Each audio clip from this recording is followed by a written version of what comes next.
মা কালীর এই ঘটনাটি জানার পরে আপনার গায়েও কাঁটা দিয়ে উঠবে। তুমি কি জানো গত বছর ঘটেছিল এক অবিশ্বাস্য অলৌকিক ঘটনা। প্রতি বছর যেমন হয় তেমনই গত বছরও শান্তিপুরে বামা কালী পুজোর পর মাকে নৃত্য করিয়ে বিসর্জনে নিয়ে যাওয়া হচ্ছিল। কিন্তু সেই বছর কিছু অদ্ভুত ঘটলো। নৃত্যের সময় হঠাৎ মা কালীর শরীর থেকে পড়ে যায় গয়না।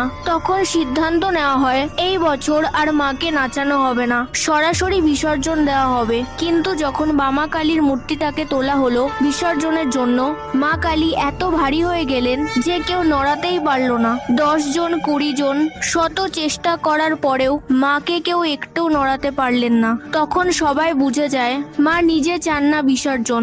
পরে ভক্তরা আবার মাকে নাচায় আর অবিশ্বাস্যভাবে মা কালী তখন হালকা হয়ে যান এবং পরে মা কালীকে বিসর্জনের জন্য নিয়ে যাওয়া হয়। মা বামা কালীর আশীর্বাদ পেতে চাইলে এখনই কমেন্ট